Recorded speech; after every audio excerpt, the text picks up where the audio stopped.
Good morning. This is May the 7th,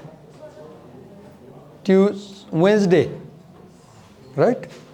2025. We are in BBIS second semester, compulsory English class, where quite for some days we are reading the essay Understanding Cultural Identities in Intercultural Communication, written by Mary Jane Collier. A really long essay, about 17 pages, right? Where Collier begins by describing her cultural identity and then invites the readers to read her essay as a dialogue, agree and disagree, mark ideas, accept or reject ideas, and then she proposes a 10-step inventory, a model that can help us to do a research related to intercultural communication. Then in step 1, she asks us to think about what we believe about what is communication and culture. Then under the heading Approaches to Culture, she defines culture as place, culture as ancestry and people, culture as art and artifact, culture as capital or economic resource, culture as product, culture as politics and ideology, culture as psychology, world view or style of thinking and speaking, then culture as performance, then culture as group identity. And after talking about culture as group identity, Collier moves on to discuss culture and the campus problem, where she says that in American colleges you will see two types of cultures based on group identity. Those groups which belong to immigrant students and those groups which belong to European white students. And then she shows how the two different cultural groups have conflict because they do not try to understand each other's cultural identities. Then in step 2, she asks us to think about what intercultural communication questions do we want to answer. Do we want to focus on the event or do we want to focus on some other aspects of the communication, right? Then in step 3, she talks about cultural identity issues. This is a long section and it is most important section of the essay also, where she talks about multiple cultural identity types, where she says that our cultural identity is formed on the basis of nationality, ethnicity, gender, profession, geographical location, organizational affiliation, community we come from, physical ability we have or don't have, disability, right? And then she defines each of them, and then she talks about cultural identification as constituted in communication, where she argues that our cultural identity is created as a result of communication. Our cultural identity is created as a result of communication. As we talk to you or as you talk to us, I simply wanted to see what you're doing.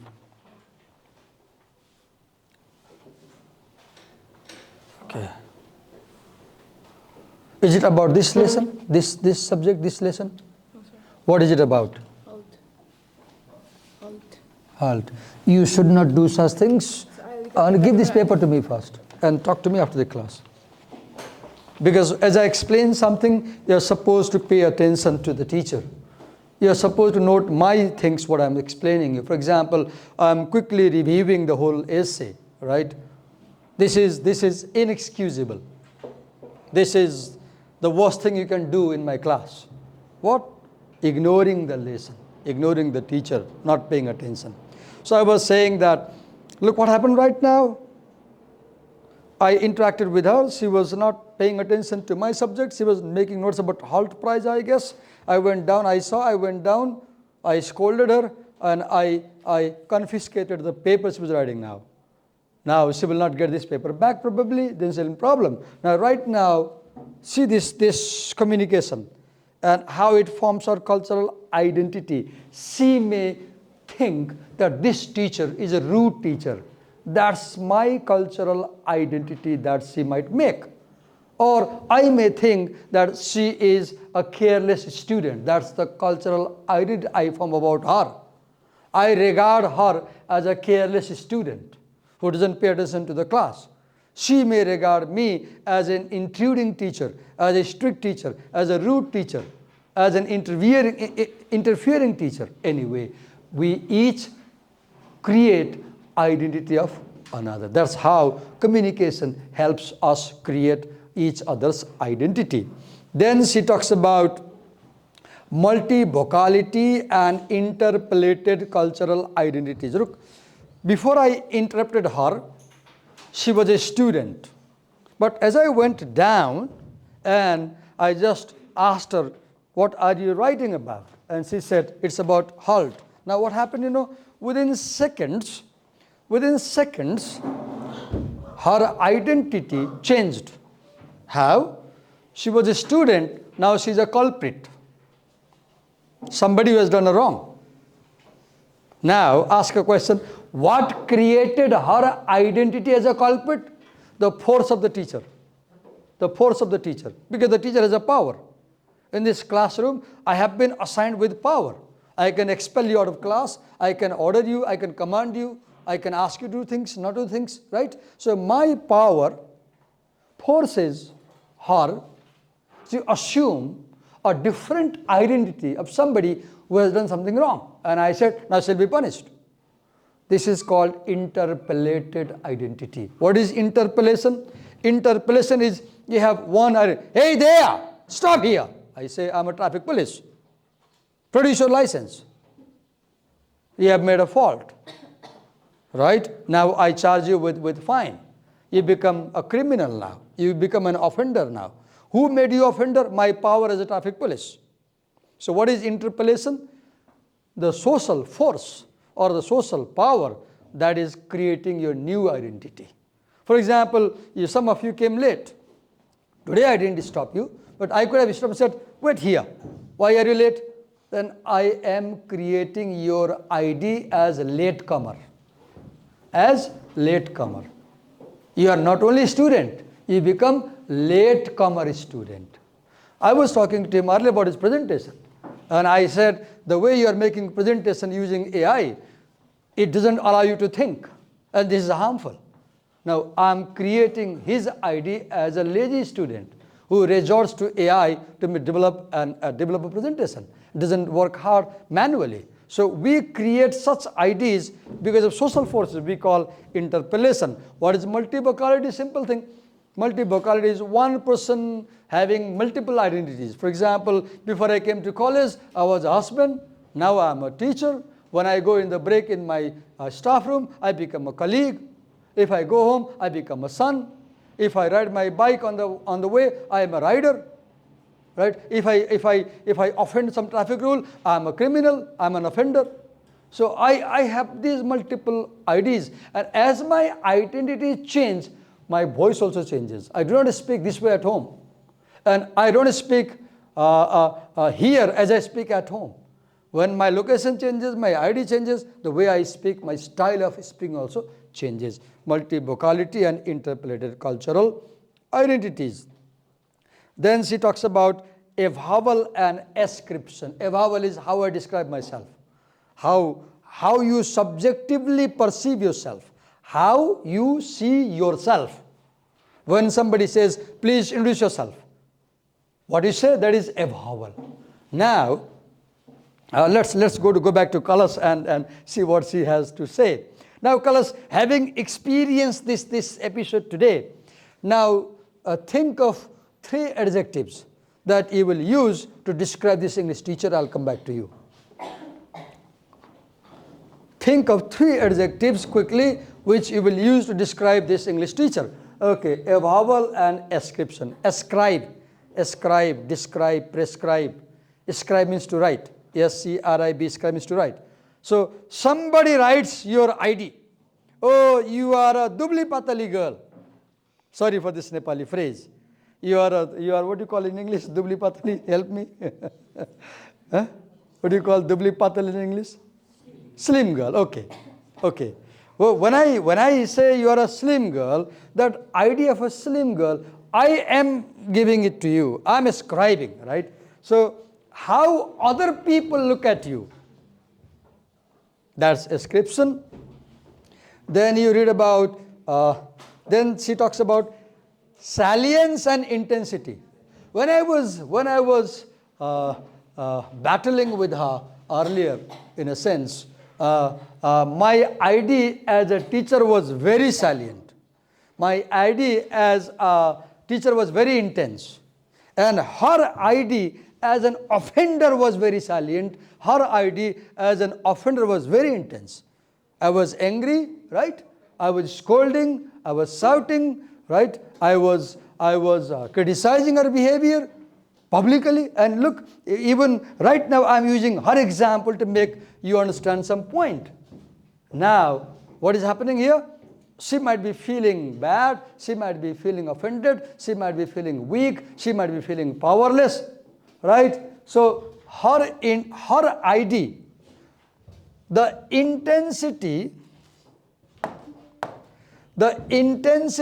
of her identity as a student is poorer, and the intensity of her identity as an offender becomes stronger. When you commit an offense while riding and traffic police catches you, you can't say anything except saying sorry. There is no way out.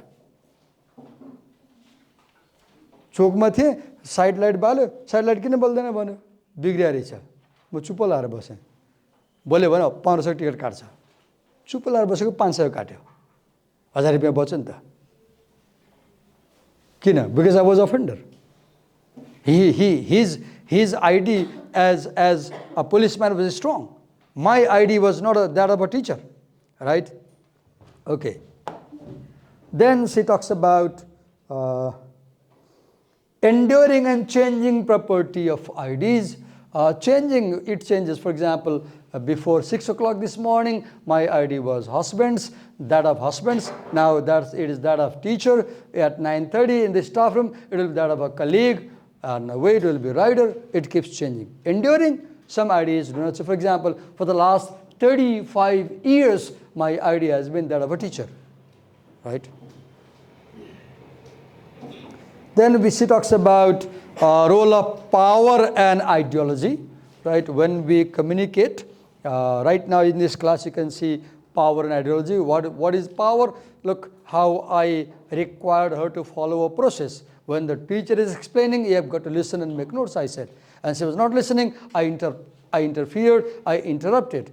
And ideology, what ideology? I believe in the philosophy that if a teacher is lecturing, you should pay attention. That's the ideology, right? And it affected our communication. Then in step 5, she talks about intergroup and interpersonal relationship processes. As we talk, we have relations. We have personal relationship, we have group relationship. For example, when I was dealing with her, we had a interpersonal relationship. Maybe I was dominant, maybe she was submissive. That's different thing, but our relation was one-to-one, interpersonal. Right now, it's a group relationship, right? You are a group, I'm a group belonging to teachers group. And this relationship also shapes our communication experiences. Then, what kind of communicative masses should I examine in my study, right?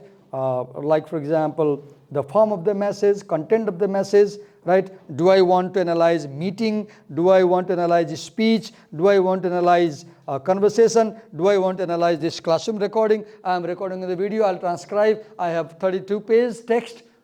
What do I want to analyze, right? Do I want to analyze situation, interactions? Then in step 5, she talks about form and function of discourse text. What is discourse? For example, when I finish recording, go home, I upload in YouTube, I just say transcribe. And YouTube transcribes, there are 40 pages. The 40 page that YouTube transcribes for me, that is the discourse of class for May 7th, 2025. Discourse means the complete writing about something, right? So do I want to analyze that? Now, 2 questions. What is the form of this communication?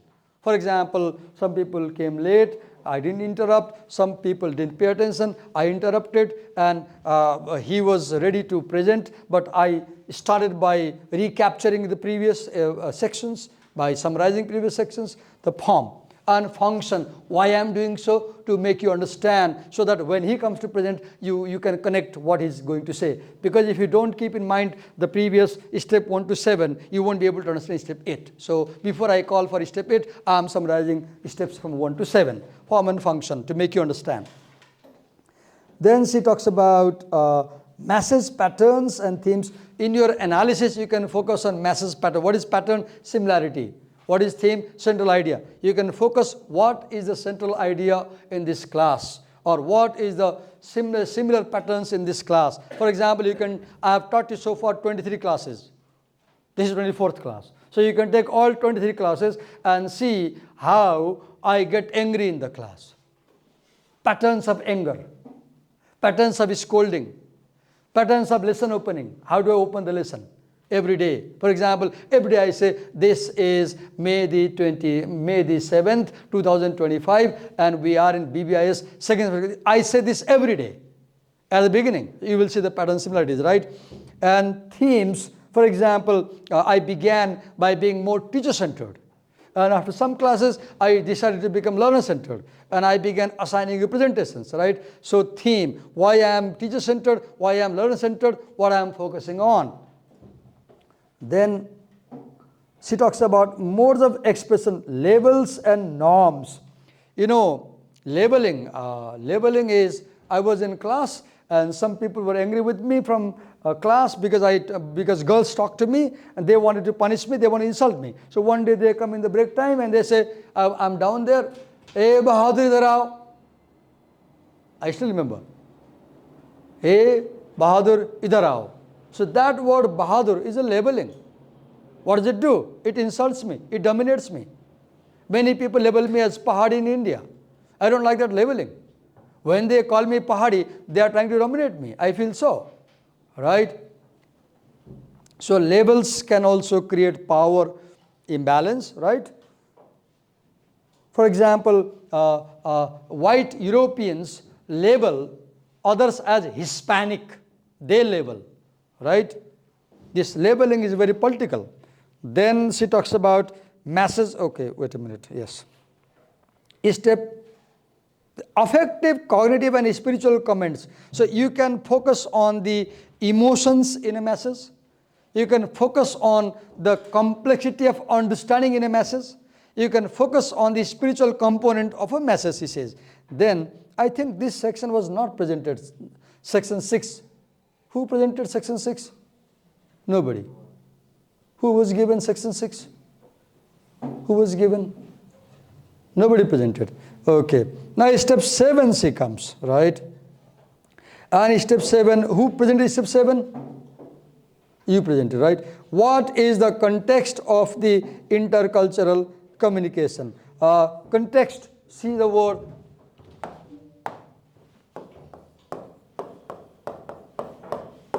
Con means outside in Latin. Con means outside. So outside the text, right? So outside the text means where,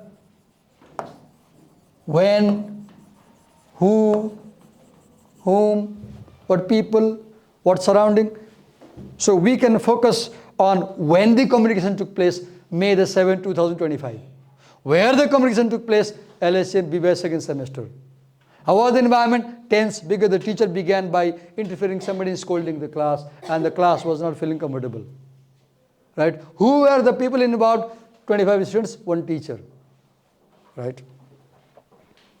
Then, now we come to step 8.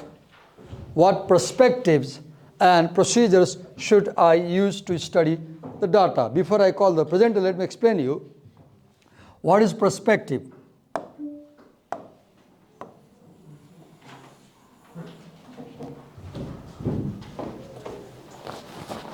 Does anyone have glasses with them? Any kind of glasses? Can I borrow someone's glass if you are comfortable if I wear your glass? Can I borrow someone's glasses and put on? Okay. So here we have two glasses, right? Two glasses. You can compare perspective with glasses. Just as glasses might make it easy or difficult for you to view something, a perspective may make it easy or difficult to understand something. For example, this is my glass that is made for my eye power. So as I put on, I can see things clearly now. The perspective is, the perception is clearer. Now I take it off and put on these glasses. Oh, it's a bit difficult for me because I guess this is higher power. Now I can see blurry faces. And I can see this class is like in the Insta camera 360 because I can see the whole thing.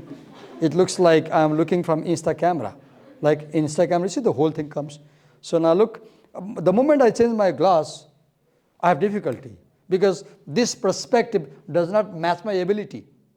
So perspective is how you understand something. Or let's say perspective is a theory that helps you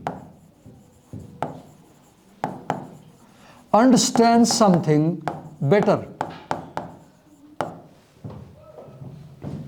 Suppose I want to study, I find that in my classroom, this girl, 3, 4, and 5.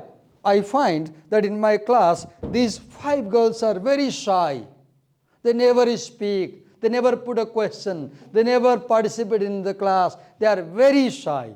It's impossible to make them. I find this. I have a problem now. 5 girls in my class are not participating in my class. Now I want to understand why these 5 girls are shy. Problem?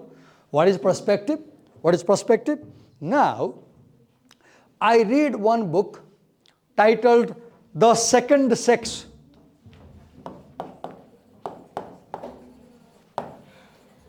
By Simone de Beauvoir. Simone de Beauvoir is a French thinker. She wrote this book, The Second Sex, in 1948. And that's a world famous book which every girl should read, every boy should read. You will respect girls after you read the book. Where Simone de Beauvoir says that girls are not born biologically. They are made culturally. Then I begin to understand, oh, these 5 girls are shy in my class because their parents at home, they have too much control over their behavior. Whenever these girls do something at home, their parents control. They say, don't do this. For example, when these parents want to play football, volleyball, or basketball, their parents say, no, go for dancing. Now what I'm doing, I'm using a feminist perspective to understand the problem why some girls in my class are more shy in comparison to other girls. For example, I find that these 5 girls come from Brahmin community. Let's imagine. All these 5 girls come from Brahmin community. And these 4 girls, these 6 girls, they come from Rai community. They come from Rai community. Just imagine. And I see that these 5 Brahmin girls are very shy in my class. And these 5 Rai girls are very open in my class. They make so much noise, they create so much trouble, it's difficult to control them. They always speak, disturb, make noise, right? Pay no attention like colors. But these 5 girls, I find they are quite shy. Now I have a question. All of these 10 girls are girls, but why their behavior is different? Then I study how girls are raised in Brahmin family, how girls are raised in Rai family. I go to Rai community, I do observation, and I find that in Rai families, girls are given a lot of freedom as a child. They enjoy a lot of freedom, right? Whereas in Brahmin families, the girls are not given any freedom.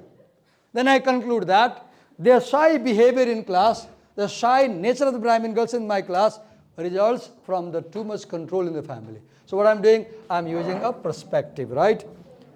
And procedure. What is procedure? Procedure is about research method. Procedure is about how I collect data, how I analyze the data. Do I take interviews? Do I visit places, sites? Do I go to people and talk to them? Do I video record? Look, right now I'm video recording my class. Why? Because I'm doing a research on how I teach. And I'm trying to improve myself as a teacher. So I'm collecting data by video recording. That is the procedure. Video recording and transcribing. And then reading the text, analyze. That is textual analysis. I'm not making any questions. I'm not taking any interviews. So that's how we come to the point 8. Now I call the presenter. We have 30 minutes. And let's see how much he can do. Okay. So let's invite the presenter. Before you come, the camera is turned on. If you don't want me to record you, I'll put on the cover on the camera. If you're okay, come. But if you make me put on a cover on the camera, I won't be able to see whatever you did. So, okay, come.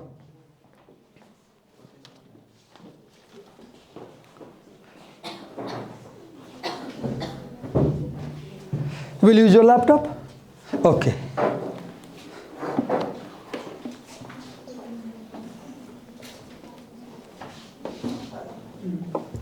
Just a minute.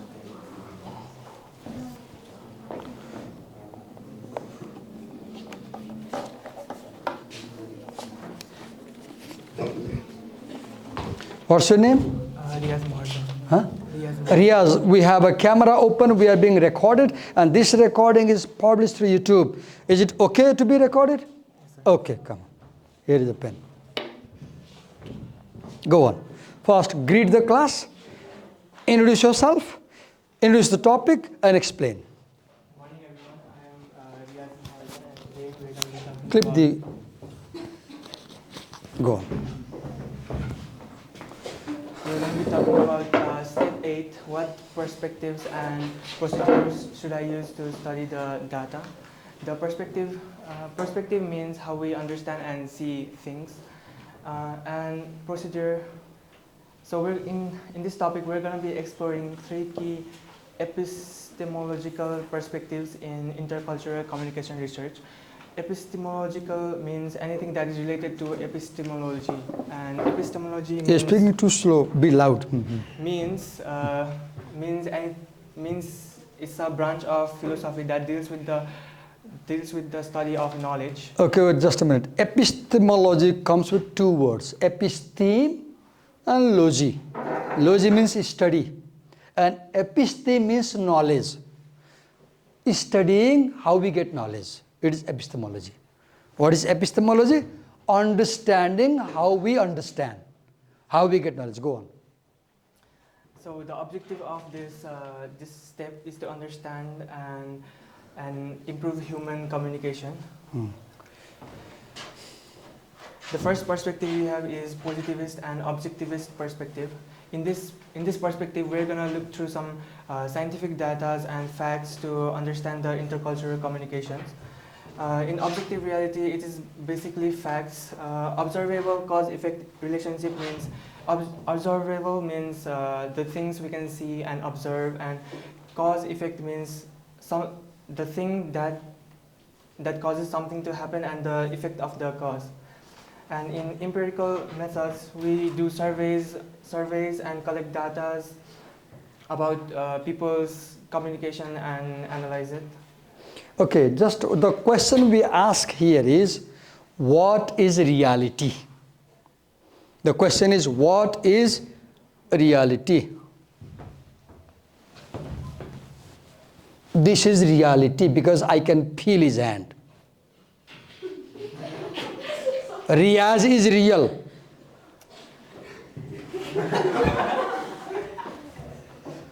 This is objective reality. Objective means I can know him as an object. I can see, I can feel, I can smell, I don't have to taste, I can hear, objective reality. And empirical means I can experience standing here, I know. Now, if I want to study what difficulties students face when they make presentation in English class, so I can observe him. For example, his voice is too low. I can use the recording. His voice is being recorded. I can transcribe this recording and read very carefully what grammatical errors he made, where he could explain, couldn't explain. So what is the point in positivistic perspective? Reality is observable. Reality can be seen. Reality can be heard. Reality can be touched. Reality can be smelled. Reality can be tasted. 5 ways. Reality is out there. Whereas you cannot study God using this method. See, you can study Riyaz's presentation with this method. But you cannot answer the question, is there a God, using this method? Because you cannot see God. You cannot hear God. You cannot smell God. You cannot taste God. You cannot touch God. So God cannot be understood using this method. To understand God, you must use metaphysical method, because God is not physical. That's what positivism is. Go on. The next perspective is critical deconstructionist perspective. Critical means anything that possesses to be disastrous, and deconstructionist means exposing or uncovering. And in this perspective, we challenge power structures, meaning it exposes dominant characters in the society, and emphasizes skepticism, means that it questions whether the things that are provided to us are truth or not. Okay, simply deconstruction means challenging whatever is there, doubting whatever is there, questioning, challenging, doubting, questioning the given reality. For example, you read Ramayana, right? Somebody has written Sitayan. Ramayana tells story of Ram. It doesn't tell story of Sita. Sitayan tells story of Sita. So writing Sitayan is deconstruction. You are challenging Ram's story, for example, right? So in deconstructionist approach, you use ideology. What is ideology? The old traditions are exploitative, harmful, discriminatory. They discriminate among people. Therefore, we challenge the old customs, traditions, everything. We doubt them. We doubt even God's existence. And we question.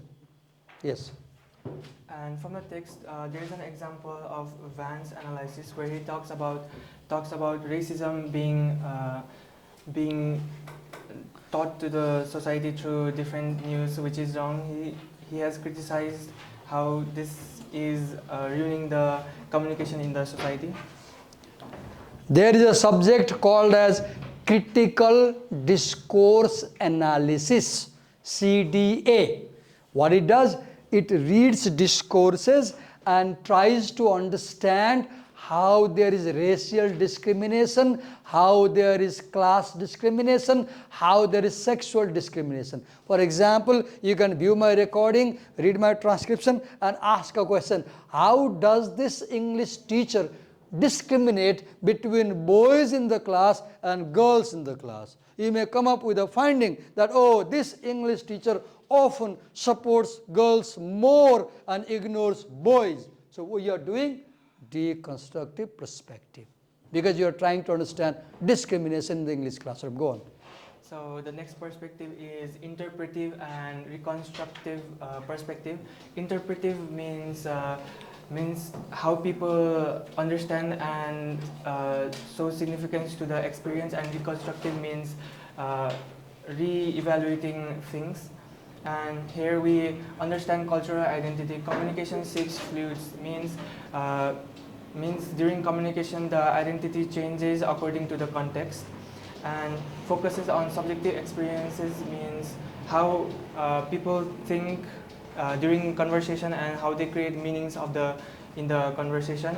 And there's an example from the text, Collier's research, where he talks about Mexican-American friendships where they spend time to build trust and build up their friendship.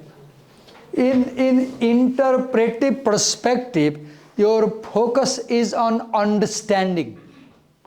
Interpretive means focus on understanding.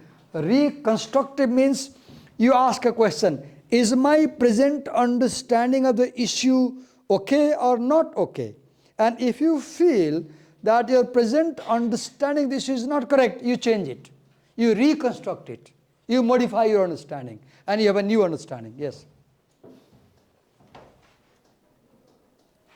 Then cultural identities are constructed through individuals, how a person thinks during conversation and relational partners, when you interact with friends and partners, and it can also be shaped through community, what group of people think about and from where you derive from. You read in the previous essay under individual system how motivation, knowledge and skills determine communicative competence. So individual identity is formed by person's experience. For example, Colossus experience in this class today. We had a scuffle and I scolded her. She felt very bad for a while. She may be feeling bad still now because I'm telling her name again and again. This experience helps her form her identity as a girl student in the classroom. Individual experience, right? Now, relational part. Now, if you consider my interaction with her and you analyze how I spoke to her, how she interacted, if you see both parties, you are analyzing relational partners, right? And now if you see the whole class and the whole this teacher community. Go on. So the applications of this study or perspective is to analyze anxiety. Using positivist tools means the researchers are communicating with the people to collect the data if they're comfortable with communicating with other people or not, and critique media. We use this deconstructionist tools or perspective to critique media if the things that are shared through media are good or not. Do you think these 2 points are in Collier's essay? Are you sure? No, the essay finished. This is the. Are these 2 headings in her essay, analyzing anxiety and critique media? No. But you brought it, right? Here lies the problem. Because when you depend too much on the technology internet, what happens? You bring something which is not related with the lesson. It's all right, go on. And to understand identity, using a perspective, we can understand about the people and the way of intercultural communication. So we can use interpretive method to understand why some people are more worried in class, why we can critique media, how news, television anchors are sexually discriminated or racially discriminated, or understand identity, how people's self-understanding is created. Go on. So the key takeaways and future directions are diverse epistemologies, meaning we're supposed to use different perspectives to understand people and to understand them deeper. And multi-level focus means to achieve deeper communication and understanding people. And researcher roles means to collect the data and studying identity, communication of individual, relational, and systematic level. And to continued integration means to empower the research and continue to improve human intercultural communications. Do you think these 4 points are in the essay? No. Go on. Go on. Go on. Okay. Okay, give it a big hand. Before you go, we want to listen to you briefly, your story, how you prepared this presentation. So first I took out a summary of the text. How did you take out the summary of the text? I used AI. Which AI did you use? DeepSeek. Huh? DeepSeek. DeepSeek. Okay. Describe what prompt did you give to DeepSeek? I took the picture of the text and then You took a picture, image. Yes. Okay, and then? And then I asked it to make a detailed summary about it. It made the summary. Yeah, it made the summary and then I pasted it in the presentation AI and then. Okay, then you pasted that summary in the presentation AI. Which was the presentation AI? Gamma. Gamma. Describe in detail, how did Gamma make a presentation? I gave the summary to the AI and then it made the presentation. You just hit the enter. Now I have some questions. We saw that some of the points he was describing, they are not from the essay, right? Why this happened? It's because of the last part of the summary. It explained more than that was in the text. Now the class, do you realize using AI is not very helpful? Now the biggest problem AI does is, I was down there when he came at 6:33 here in the class. He was only in the class and we were talking. And I asked him, tell me, how did you make the presentation? He took me to gamma.com something and he showed me there's a space and he said you have to cut and paste the text. Here's the problem. Listen carefully. When you copy and paste a text in an application like Gamma or DeepSeek, what the technology is doing, the technology is thinking for you, the technology is reading for you, technology is analyzing for you. As a result, you are not thinking, you are not reading, you are not analyzing. And when you don't think, when you don't read, when you don't analyze, you become dumb. See, any technology, whether mobile phone, gamma, beta, alpha, anything, DeepSeek, SurfaceSeek, whatever, ChatGPT, Gemini, if any technology discourages you from thinking seriously, it is a poison to your mind. It is a poison to your mind. Humans grow because they think. Animals do not grow because they do not think like us. Plants are not like humans because they don't think. The only thing that makes human beings distinct in this creation is our capacity to think in systematic ways. Even that AI you used, was made by someone's thinking. Somebody thought and made the AI, right? So please understand, your mind is more important than the AI.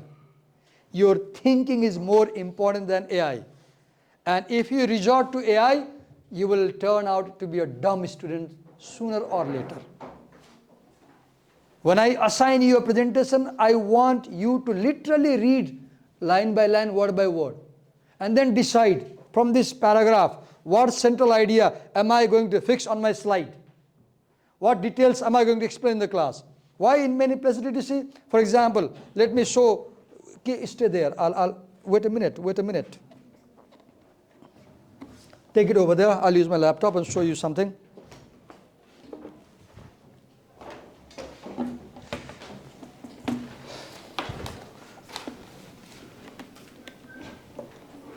Take it easy, right? I'm giving a feedback. Take it easy. For example, it was this one, right?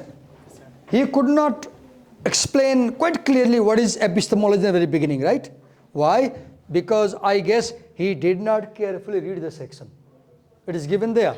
Now, if you go down, for example, he did not talk about researcher perspective at all. He skipped it. I was wondering why. And I concluded because he didn't read this section. And he resorted to AI. And AI had no idea. So if you go to AI, you should write like this to AI. Please summarize step 8, give the detail of the title 8, from Mary Jane Collier's essay, give the full title, which is published in chapter 7, give the chapter title. In the book title, give the book. Then edited by, give the editors. Then AI will access the book, will access the chapter, will access the essay, will access the step, and then make you more useful summary. Even when you use AI tools, you should know how to give creative prompts, useful prompts, so that it makes useful analysis. But even doing that will turn you dumb. I repeat, anything that discourages you from thinking will make you dumb. Then wait a minute. Okay. Give me a big hand. I appreciate your hard work. You have done fantastic. And I gave you feedback. Thank you so much. Thank you so much. Take it easy, my criticism. Take it easy, right? That's what being in college means. Teachers listen to you. They criticize you. They pinpoint your problems, weaknesses. Okay, we are calling next person. Please explain step 9. Who was given step 9? Who was given step 9? Absent. Who was given step 10? Come. We have 10 minutes, you can finish.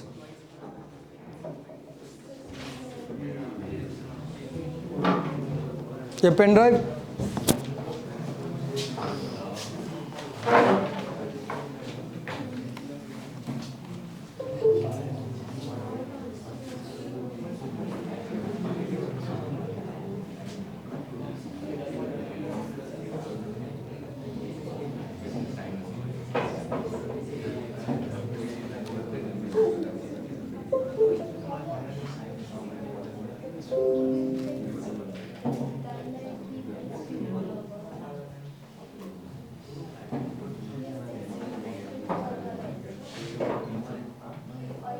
If you are not comfortable being filmed, you can stay over there and present. If it's okay, you can move around. But you will have to give me a permission to keep my camera open before you come here, right? Where is this one, right? English PPT, Control C.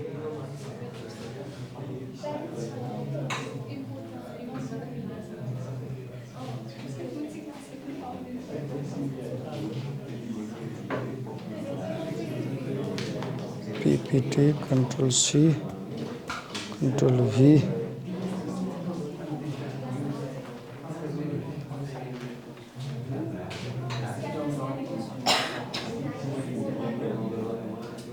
Come this side.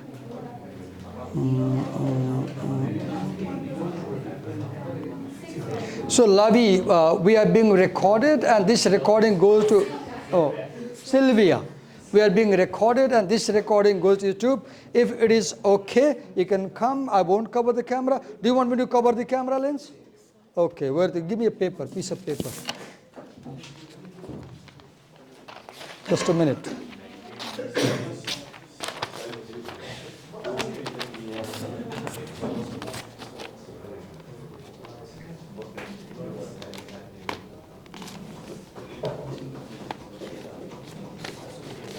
Go. Here is the mic. You clip the mic on the toy.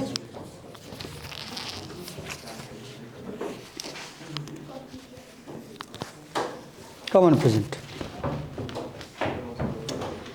Good morning. Here is a marker for you. Good morning, everyone. I'm going to present on step number 10 of this essay.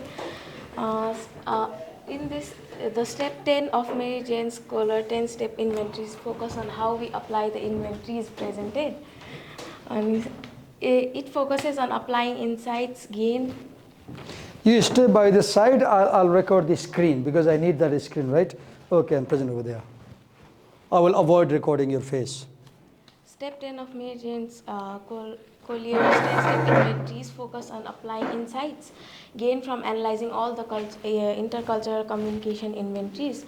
It outlines several reflective questions to guide this process, such as pinpoint how you can apply what you have learned from the intercultural problem to your own cultural identities and intercultural communication.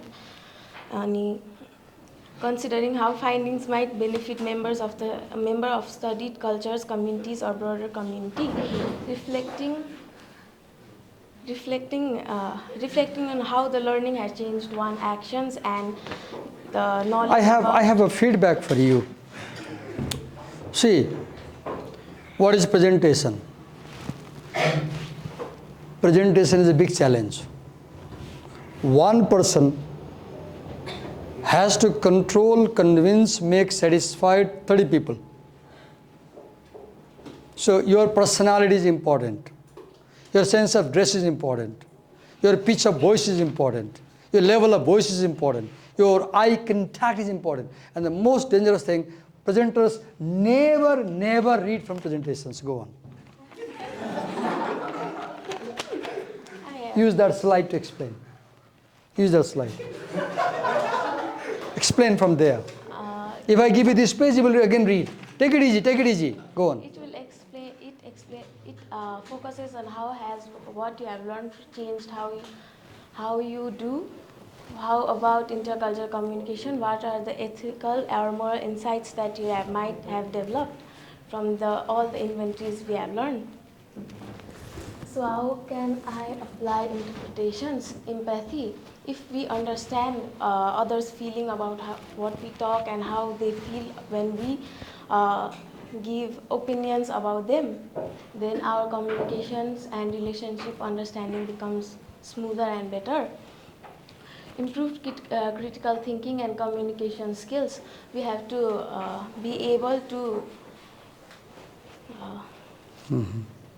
If it's something confusing, skip and move to the next point. If we are able to critically think about the objectives of what we are trying to convey and what others might feel, it will help in the communications.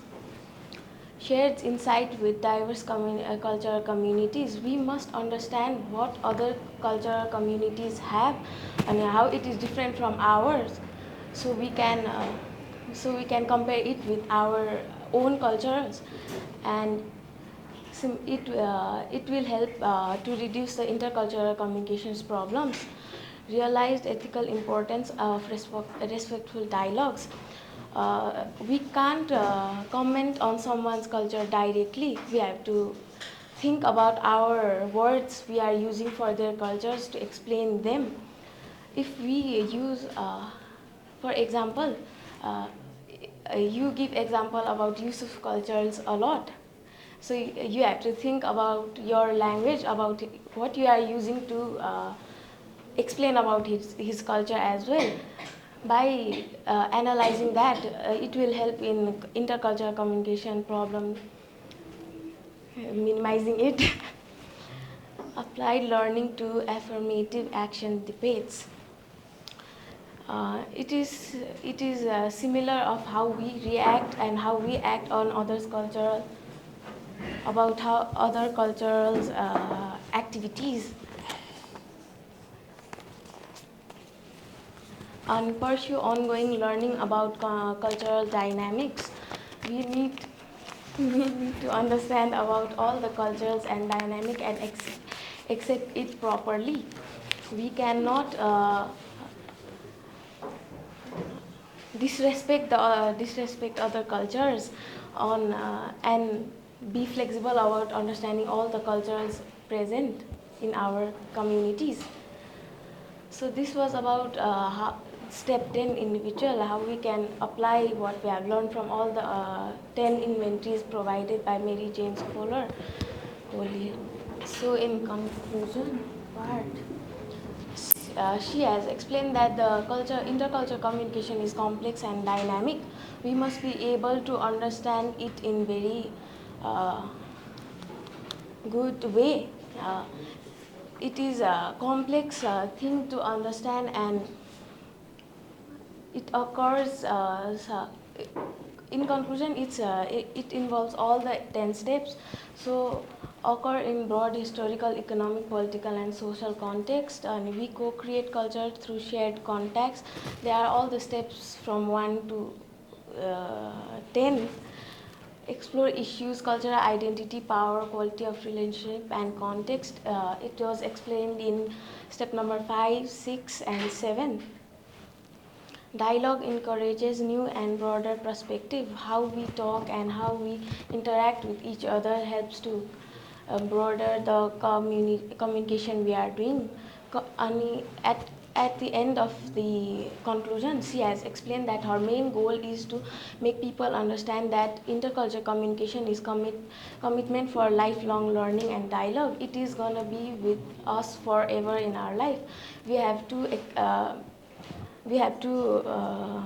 take that learning and apply it throughout our life. It is not going to leave us. So this was it about the conclusion as well. Thank you. Thank you. Give her a big hand. Thank you. You can move down. So that's all for today. We are stopping here, and tomorrow we'll start the next essay. And the next essay will be presented by, okay, let's choose, this is BBA. Where is BBIS attendance sheet? Attendance sheet.